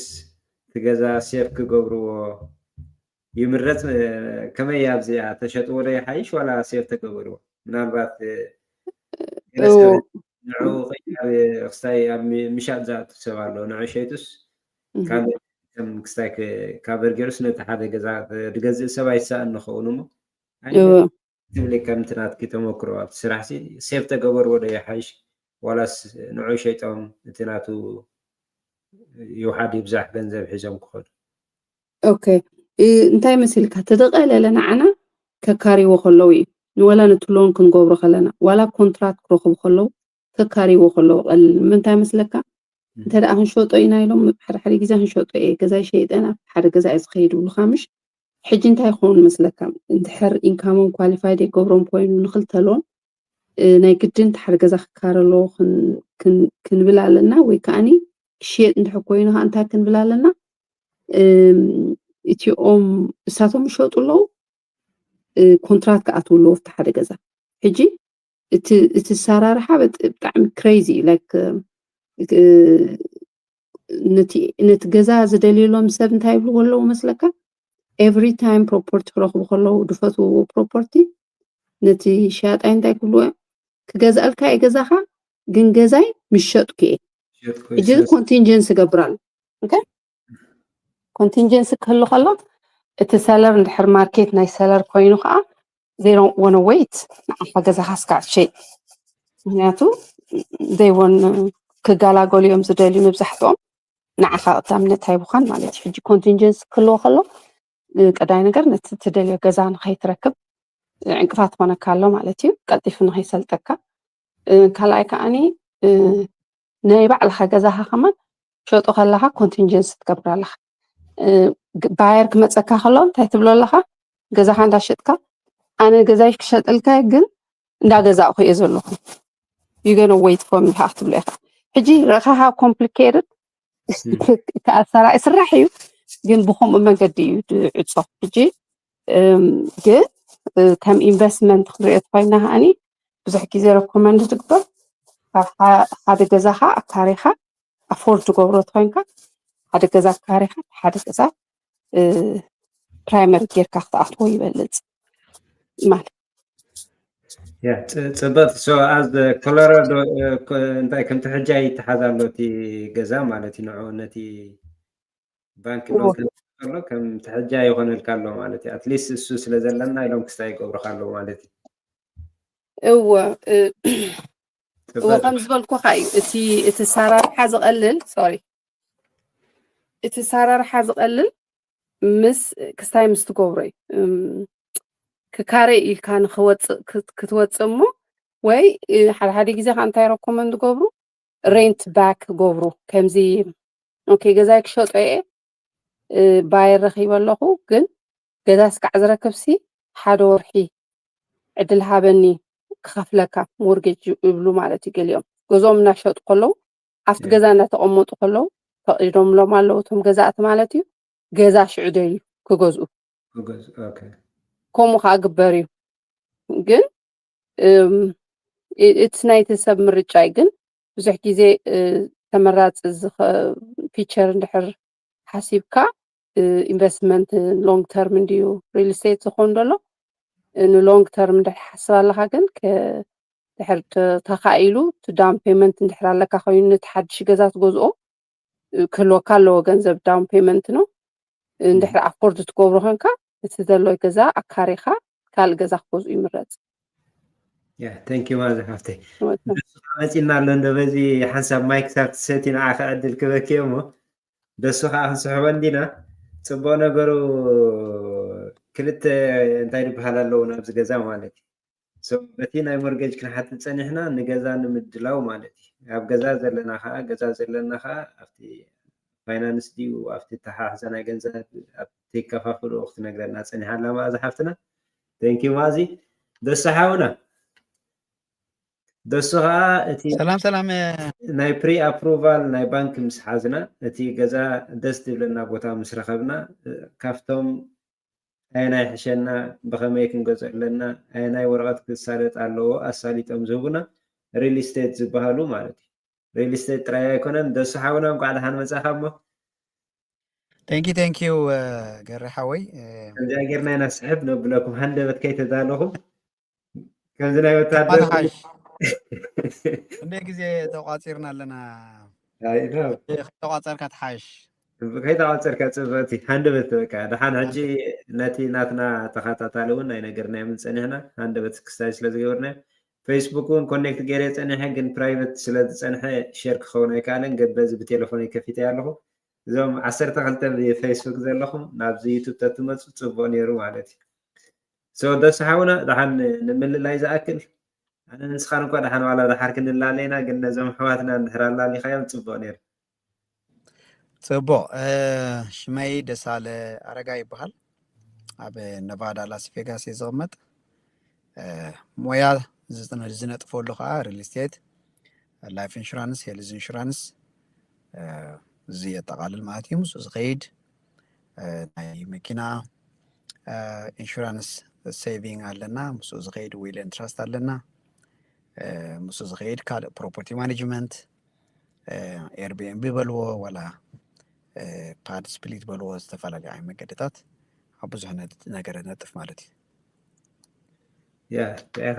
እዚ ኩሉ እዚ በቃ እቲ ዘድልየና እንዲ ዋላ ሓዲርና ከማን ዝውዳእ ኣይኮነን ግን ሎሚ ምሸት ሃንደበት ክስታይ ስለ ዝገበርናያ እንታይ ክንገብር ኢና ዘሰሓወይ ራይቶም ቤዚክ ኣብ መንጎ ዝመፀና ሕቶታት ኢና ክንገብር ሆፕሊ ካብ ሕጂ ኣነ እኳ ድሓን እዚአን ሰዓታት ኣቬለብል ክኸውን እየ ንስኹም ከዓ በቲ ዘለኩም ግዜ ተንትብዎን ኩሉ ግዜ ኣለኹም ኣይኖም ግን ከምዚ መፂና ከዓ ንእሽተይ ኢንፎርሜሽን ሓድሽ እንታይ ኣለዎ ክንሓትት ኢና ማለት እዩ ኣብ ሪል ስቴት ገዛ ምግዛእ ብኣኻ ክንመፅእ ደስ ሓውና ገዛ ምግዛእ ኩሉ ሰብ እንታይ ዝብል መዓስ እቲ ራይት ታይም ጉድ ታይም ናይ ገዛ ምግዛእ ሲ መዓስ እዩ ኣጋጣሚ ብሰንበት ዝገበርናያ ነይራ ምስ ስዩም ሓውና ሪል ስቴት ሕጂ እውን እስኪ መዓስ እዩ ራይት ታይም ምግዛእ ዶ ይሓይሽ ምፅናሕ ዳ ይሓይሽ ዝብል ሰብ መዓት ኣሎ እቲ ጥቕሚ ናይ ምፅናሕ እንታይ እዩ እቲ ጉድኣት ናይ ምፅናሕ እንታይ እዩ እዚአን ክስታይ ክትገብረለን مس حاوي كتباسنيكم انتي لسيوم مجمرة لا دحان السنة فيلادلفيا نعليلنا ناي نفادا إنا نعلل لنا حج كراخبكم بدك كبري مو سيوم كراخبكم يخلهم أو ببزل لكم بچنفر تراخبكم ون هذا عبس راح خسرته اليوم مالت طبق ازيا individual ملسيا ገዛ ምግዛእ is it the right time individually ነቲ ሰብ የተመሊሰ ዝሓቶነ ምክንያቱ ንሓደ ሰብ right time ክኸውን ይኽእል ሕጂ ንሓደ ሰብ ከዓ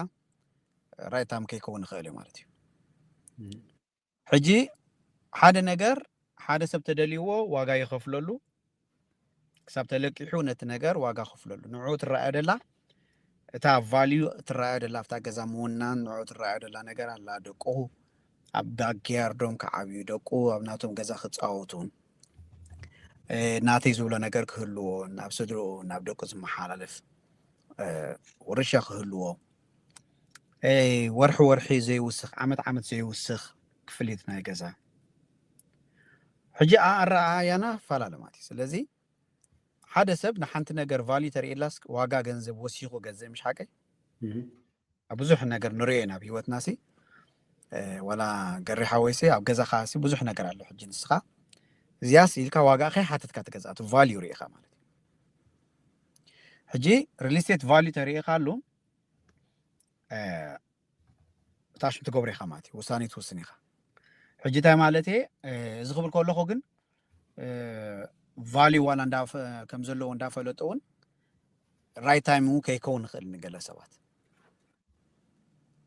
ብዙሕ ነገር might not be the right time ማለት እዩ ስለዚ ብዙሕ ነገር ኣብ ግምት ክትእትው ግባእካ ግን ገዛ ምግዛእ ኩሉ ግዜ ሕቶ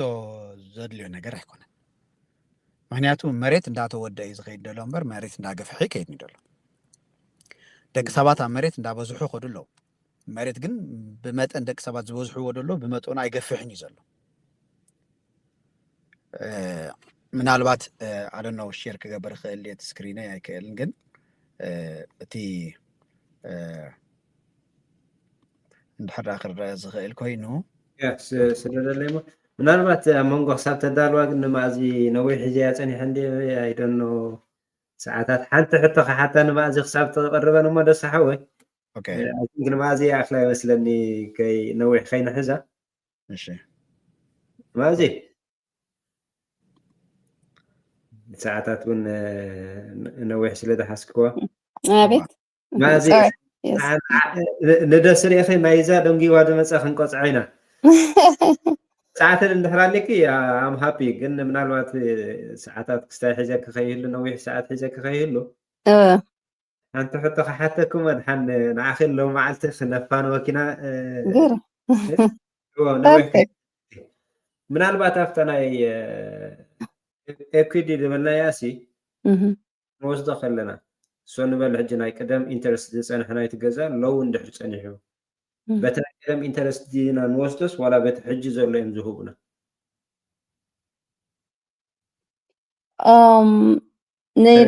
ني يحت كنتي هلاك ايوا تهلاك كنوسد كلنا سي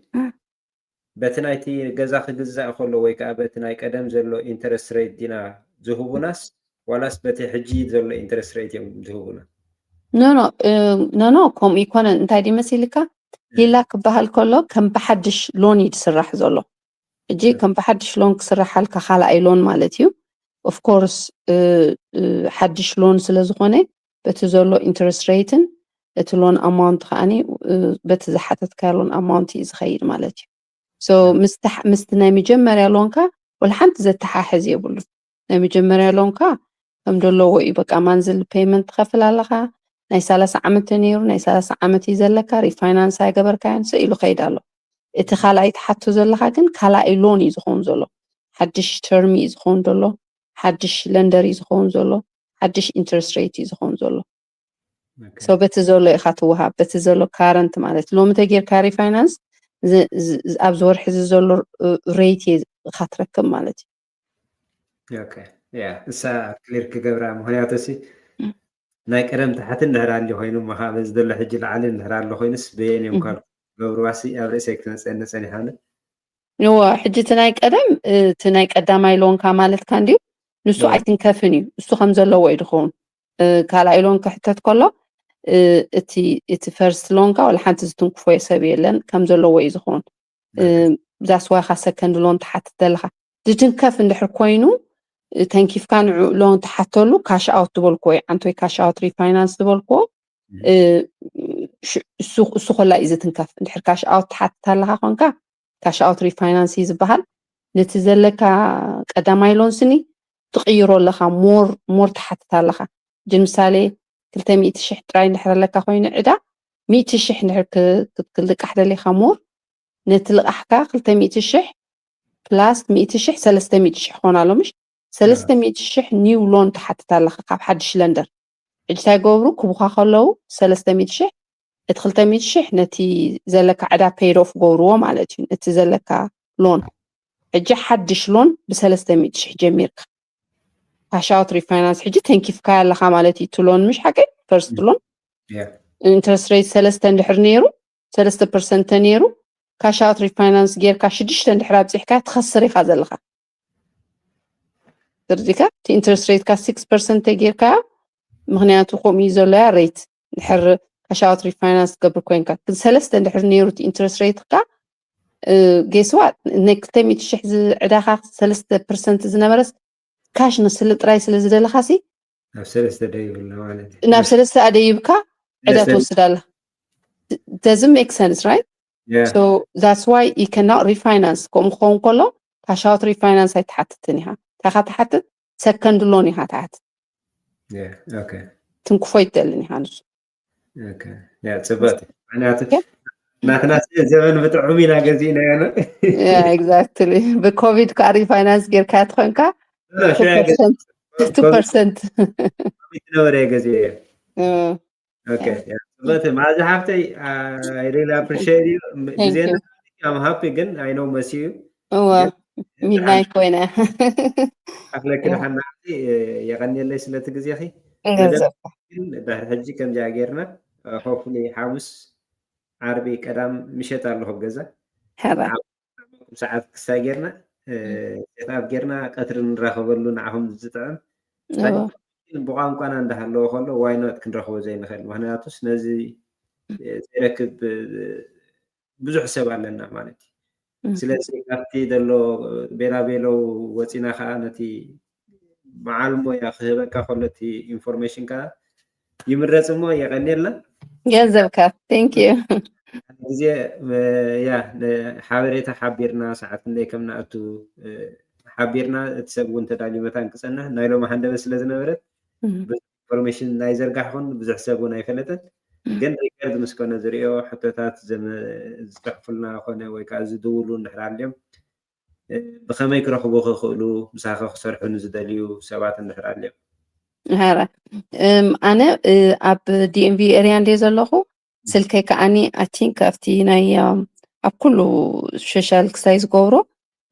نمبر يالو أبزي كتاكساي كلن خون نمبر كم ناي تيك تاك تخينو you were not supposed to say numbers I think برنامبرك بخلي دحاني زي نحر يا أنا نحر كستاجر كه تصحفه خيله تجمع ولا ناتي نمبر 301 370 3094 سلكي مالتي بزي أنا نمبر كرخبو نخول اليوم ريفاينانس تدليوم كورو كاش اوت ريفاينانس وهيلاك بيكا purchase goes تخينو مالتي I can guide them እንደገና ታ نمبر 301 370 3094 okay thank you Mazi thank you so much all right good night دولة ترخيبهم أنا خاف حبرك أب كومنت ده صحيفهم لا ريكارد مسكونون قالوا ما عتي بعبيو ترخيبنا زي سفح information كتبنا خلنا لومي thank you مازي حفتي بروح ليتي thank you Joseph bye thank you so much راي مازي ويلي سلام كاي بهان كوخم نبا فليتنا ناريغا نراقب وايدلنا فاينانسن ريل استيتن اجندا خمسة لك يفلتنا وريغا فليتنا نخم غيرناكو thank you مازي حفتي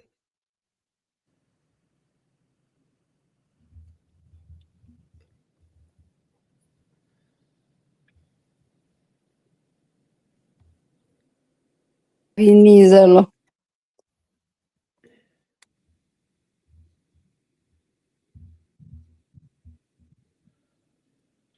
هلا درسو ኣለኹ اوكي شي مازي وريد امشي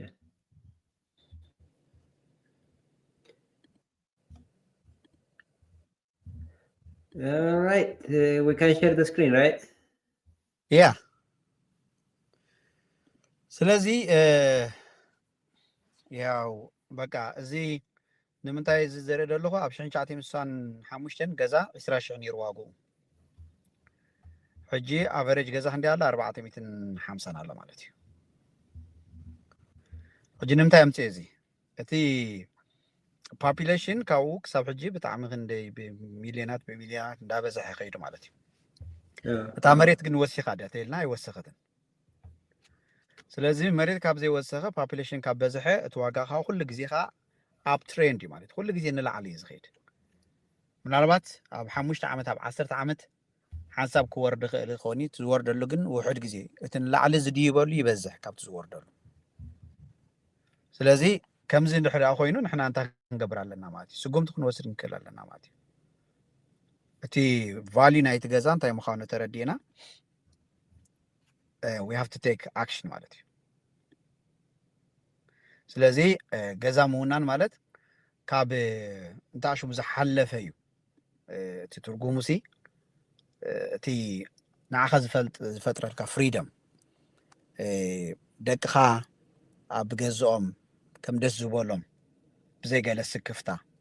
ሰብ ረቢሾም ተረቢሾም ዘይብሉ ንዓመት ኣበይና ክንቅመጥ ኣበይና ነይበርሁድ ደይብሉ ኩሉ ግዜ ስታቢሊቲ ዘለዎ ፍሪደም ዘለዎ ኣብ ጎኑ ጎኑ ከዓ ዌልዝ ቢልድ ትገብረሉ ምዃኑ ከዓ እዚኣ ክንዲ ክነሰምረላ ዝግባአና ማለት ገዛ ምውናን ማለት ዌልዝ ቢልድ ትገብረሉ ስፍራ እዩ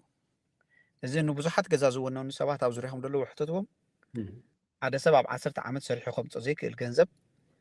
ገዛ ብምውናኑ ጥራይ ግን ንረኽቦ ማለት እዩ ሓደ ሰብ 5 ዓመት ሰሪሑ ክእክቦ ዘይክእል ገንዘብ ታ ዝቕመጣ ዘሎ ገንዘብ ግን ዌልዝ ቢልድ ትገብረሉ ማለት እዩ ስለዚ ከም ሰራሕተኛታት ከም መጠን ከም ፃዕራማት መጠን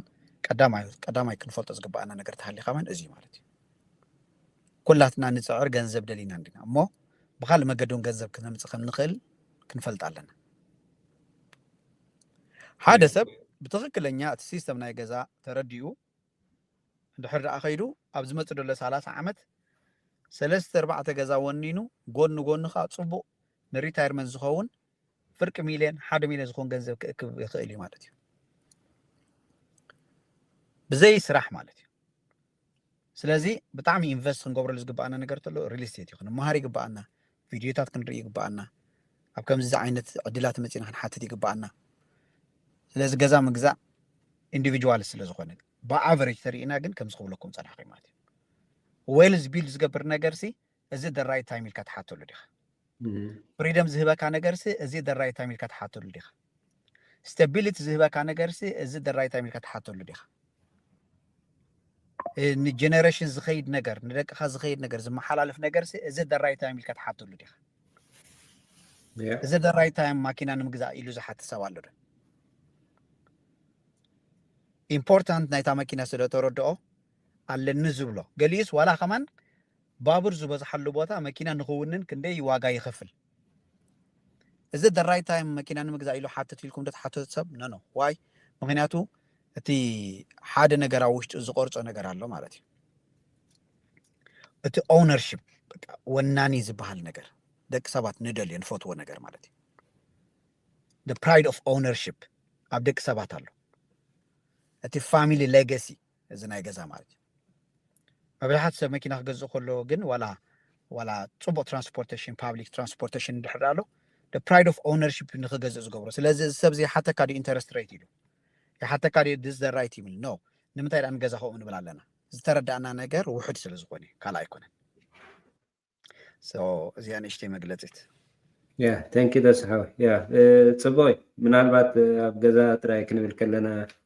سمعت هواي كنا نايمونا ندليت هلون نامو زخنا خيفلتنا يتجزا هندبينا ويافت مرجعنا يتجزا بواقع وموقايدي تي واقعنا يتخبابي زي انفلاتنا بزح نقر زقود لنا له تري أما حنت جزاء بوا جالات صبوتيا تودت جزاء الك هندا في كام توالو جلس كانوا زد 50 دي 5 ساين خفلينا كم استقبرنا حشنا زبلالو سو ابزي مفلات عبتر አለው ምናልባት እስኪ አብዝና ሕጂ ሲቲ ኢንተረስት ከመይ ይውስኽ ዲ ደሎ ይጎድል ደስሓው ምናልባት ሕጂ ኢንተረስት ከጽልዋ ኣለዎ ድዩ ነቲ ሰብ ንኽገዝእን ንኽጸንሕን ሲ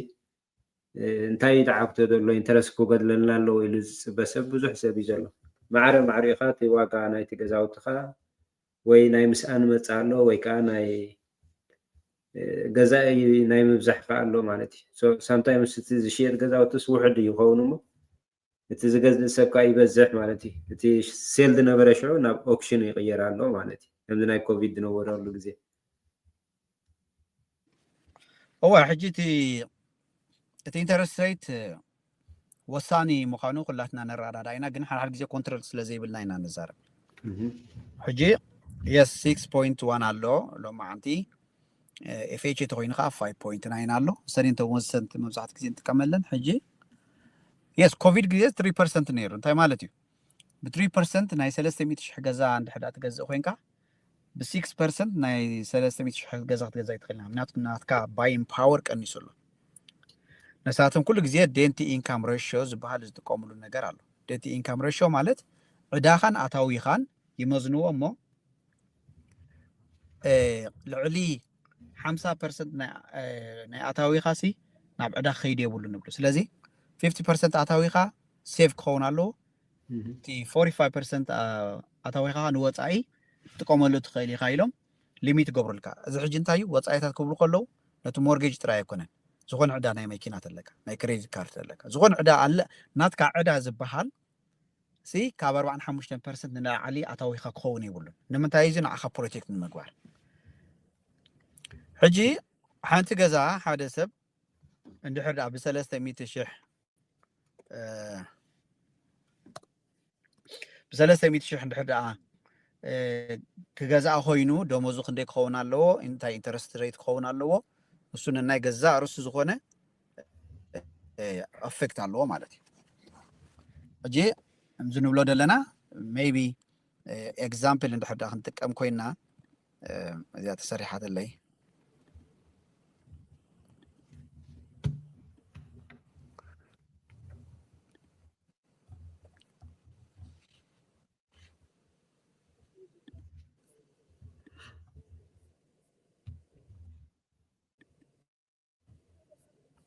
ሕጂ ትራይኩም ኣላ ምሽ እዚኣ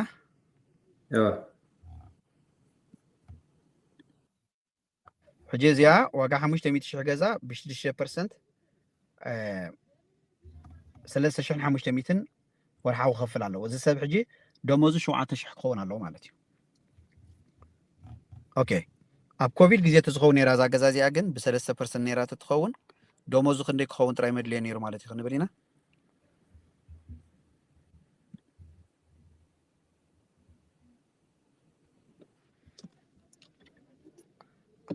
ደመዙ 5,000 ጥራይ ክኸውን ነይርዎ ምክንያቱ እታ ሴም ገዛ 3,600 ኢላቶ ፀንሐት ሕጂ ግን 2,600 ኢላቶ ማለት እዩ ስለዚ ኣብ ኮቪድ ግዜ ወይ ከዓ 3% ከሎ ብ2,600 كأتوا زغل بايزوي زي 500 شوا جازانا نزارب دلنا مالتي 500 شوا جازا زي كوفيد بخلتش 600 جازا زغل امين ورحاو خفليت كجبر زغل نبره اب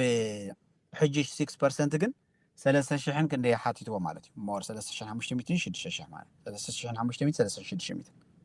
حجي اتي انترست ريت ناتكا باين باور يوصدو دو يس جن كمت ناي كوفيد زنبره غزي خمص ها زلو تخلخا صبيبي حجي بوي كنا نمزنو ديل بتي نحنا كنربحوا نخيل بس زلوينا مالتي بس زلو حجي ربح خيل دونه ربح دونه صباح نغوسي كم زندابله تقصيلوس انسي تخراي كوينا دي خنبر ولاس غزاخونني مني غزاز غزدلو نمتاي غزلو ناتي مصاي خنتاي مسل ان انت خغبرز غبانيلنا حتات كن حاتت يغبانا ملسقا عينسنا مالتي يا تبته سلازي يحوات ويني كان كل جزء الحر تيدلكم وساعتها تشفينكم كساعتو تخلقكم تكفلوا تخلقكم كاب نصباي حسكا مصنح يحيش الحر anything happens الحر قديلو صبو توسخو خا تعويتكم عليكم معناتي صبو دس حوي تنكف فينا احنا بلن نعاون منالوات نويح كذا كايد اللي دس حوي ناتكا خا كله تدلينا خا معناتو كل حسكي علىها ኣብቲ ገዛ ዘድልየና ኢንሹራንስ ኣሎ ላይፍ ኢንሹራንስ ኣሎ ብዛዕባ እዚ ዲቴይል ኣቲና እውን እሱ እውን ብዙሕ ትብለና ኢኻ ብዙሕ ትምህረና ኢኻ ማለት እዩ ምናልባት ግን ምስኡ ተኣሳሲርና እስኪ ኣብቲ ናይ ኢንሹራንስ ሆም ኢንሹራንስ ክንብል ከለና ከመይ ተገበርና እዩ ዳሓይሽ ማለት ዳሜጅ ከጋጥመና ከሎሲ ገለ ሰብ ኣይፈልጥን እዩ ዋላ መዓስ ኢንሹራንስ ከም ዝፅውዕ እቲ ዳሜጅ ዝኾነ ንመዓስ ኢንሹራንስ ከም ዝኸፍሉሉ ጥራይ እንታይ ትገብር ተባላሽሉ ብናቱ ወፃኢታት ዝዕሪ ሰብ ኣሎ ኣብ ቲክቶክ ከማ ብመዓስ ተኻቲዕና ኣላ ነርና ሶ እቲ ኢንሹራንስና ደው ኢልና ክዕሪ ኢልና ንፅዋዓሉ ግዜ መዓስ እዩ ዋላስ ካብ ጅባና ውፅኢና ክንከፍሉ ኣለና ሆም ኢንሹራንስ እሳ ግዜ ጌርና ታሽምተን ገብራ ቁሩብ ሕጂ ቢዝ ስለ ዘለኹ ግን ኢን ጀነራል እቲ ኢንሹራንስ ካምፓኒ ደው ኢልና እንታይ ካቨሬጅ ኣለኒ መዓስ ካቨሬጅ ኣለኒ ኣብ ከመይ ግዜ ክድውል ዝግባአና ኣብ ከመይ ግዜ ኸ ረብሓታት ዘለኒ ካባኻትኩም ኢልና እዚ ኣፍልጦ ክንውስኽ ኣለና ከም ኮሚኒቲ ኣብቲ ኢንሹራንስ ከድና ኮፍ ኢልና እንታይ ቤነፊት ናተይ መዓስ ክድውለልኩም ዝኽእል ኢልና ክንፈልጥ ኣለና ካብ መጀመርያ ተዚያ ዓጊብና ከዓ ሾፓራውን ንገብር ግን ካልእ ግዜ ገዛ ጌርና ክንዛረበላ ሕጂ ጃስካውት ስለ ዘለኒ ኣቴ ንኸይገብር መታን ግን ግዜባ ንግበረላ ቁርብ ኣፈ ሓበሬታ ኣከባቢ ኢልና ነቲ ሰብ ከመይ ነዚ ነገር ሃንድል ክገብሮ ከም ዘለዎ ንዘራረብ ማለት እዩ ግን ስለዝሃብካ ንዕድመ ብጣዕሚ የመስግን ንቐፅሎ እዚ ነገር ከምዚ እንዳገበርና እቲ ኣለኹ ኣነ ሕጂ ከም ፈቃድ ኣምላኽ ሓሙስ ዓርቢ ቀዳሚ ምሸት ኣለኹ ዝብል ፅቡቅ በቃ ሜይቢ ናይ ቀትሪ ሓንቲ መዓልቲ መደብ ክፍትን እየ እንድሕር ዝጥዕመኩ ናትካ ገና እንዲ ሰዓትካ ደስ ንሕና ኢና ንህቦኩም በረ ናትካ እኮ ኣይኖ ክንደይ 2 ሰዓት ዲኻ ድሕሪና ዘለካ ሰዓት 9 ኣሎ ሕጂ ባና ሪኢኻ ባና ክንደይ ኣሎ ፋድስ ኣለዋ 3 ሰዓት ኣለና ማለት እዩ ኦኬ ምሳኻ ፅቡቅ ክንሰርሕ ኢና ማለት እዩ ጠገም ይብሉን ያ ራሓ ናብዘን መዓልቲ ክስታይ ክንገብር ኢና ሶ ቴንክ ዩ ፎር ዩር ታይም ኣገን ኖ ፕሮብለም ሴቪንግ ትገብሩ ትደልዩ ሰባት ሊንክ እንድሕዳ ትረኣዮም ኣላ ክሳብ 40% ልዕሊ እውን ሴቭ ክትገብሩ እንድሕዳ ደልዩኹም ኣብ ካር ኢንሹራንስ ካምፓኒ ከይቀየርኩም ኣብ ዘለኹም ማለት እዩ ኣብኡ ክትምዝገቡ ትኽእሉ ኢኹም ሓበሬታ ክሰድልኩም እየ ኣብቲ ዙም ኣትኹም ትመሃሩ ትርእይዎ ልብኹም ምስ መላኣልኩም ሽዑ ሴቭ ትገብሩ ማለት እዩ ቀሊል ኣይኮነ 400 500 600 ወርሒ እንድሕዳ ሴቭ ገይሩልኩም እቲ ካምፓኒ ሲ ዓብ ሓገዝ እሞ እታ ሊንክ ጠዊኩም ክትኣትዉ ትኽእሉ ኢኹም ቴንክ ሶ ማች ኣብዚ ናይ ክስታይ ሸር ክንገብረሎም ዋላ ያ ኣብቲ ናይ ዩቱብ ኣብ ዝኾነ ሸር ግበር ኣብ ዝኾነ ሶ ናትካ ኢንፎርሜሽን እንድሕር ክስታይ ኣለዋ ድዩ ዋላ እዋ እታ ፎርም ተመሊኦማ ናባይ ይመፃኒ ሽዑ ኣነ ሊንክ ሰደሎም እቲ ክላስ ዝወስድሉ ወይ እታ ቪድዮ ዝርእዩላ ሽዑ እቲ ከመይ ከም ዝሰርሕ ርእይዎ እሞ ኣደን ይምዝገቡ ተዋለ somehow نعم جاء شركة قبر لهم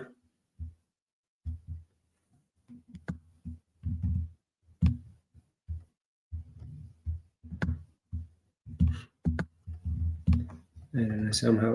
كستاي تريت خيد على في براوزر دان ولا فتنا كستاي كتصفات كسدات خلينا هذا دس فتنا كومنت سددا مو بينك قبل أو صداقة شكرا يقولون يا من البات حوات بزي فيسبوك تكاتلنا صنعهم برايفت تدور كوادي أفتنا برايفت سلا أبقى تسأل أنت كن قبرينا كونكت غير يعني راجن تي فيسبوك ناتي برايفت سلا صنعها مستي تو كونكت فغوريك ألكم سو مساعته خسلا زخانة قاتامي بزي سيمبلي بتليفوني يا خفيتكم زلهم جنا بيوتيوب GERE برودكشن أو إيه نادلنا أو أتيهم كتريوه تخليهم دلكم حتون أو وقت حتنا تخليهم تم ريكورد مسكونة ده حتيوون كمو hopefully كم زي نسينا تي information share كنقبرينا أنا أب construction يدلله ከምኡ ኣፍልጦ ዘለዎም ኣሕዋትና ድማ በብናቶም ሞያ በብናቶም ክእለት እንዳመፁ እቲ ናቶም ኢንፎርሜሽን ሼር ክገብሩና ስለዚ ደስሓወይ እንድሕር ናትካ ኢንፎርሜሽን ሼር ክትብሎም ፈቃደኛ እንድሕር ኮንካ ብከመይ ክረክቡካ ብፍላይ ከዓ ኣብ ነቫዳ ምሳኻ ዘለው ይኹኑ ወይ ኣብ ካልእ ስቴት እንድሕር ኮኔክሽን ኣለካ ወይ ያ በቃ ደሳለ ኣረጋይ ኢልኩም ወይ ከዓ ኤኩቲ ኢምፓየር ኢልኩም ኣብ ቲክቶክ ኣብ ዝኾነ ሳይት ግን ደሳለ ኣረጋይ ኢልኩም ኣብ ጉግል ሰርች ተገይርኩም ናተይ ናምበር መጻልኩም በቀሊሉ ክትረክቡ ትኽእሉ ኢኹም ማለት እዩ በቃ ተንኪ ደስሓወይ ዋላፍቲ ናይ ቦታ ናይ ኮመንት ፀሓፈለይ ሞ ኣብኡ ፒን ክገብረካ ምስ ወፃኹ ማለት እዩ ቴንክ ዩ ገረሓዊ መደብ ክንገብር ኢና ቴንኪ ደስሓወይ ቴንኪ ማእዛ እውን ከምኡ ስለ ግዜኹም ሃንደበት ብደይ መደብ ብደይ ቆፀራ ከምዚ ምምፃኹም ሆፕሊ ኣብ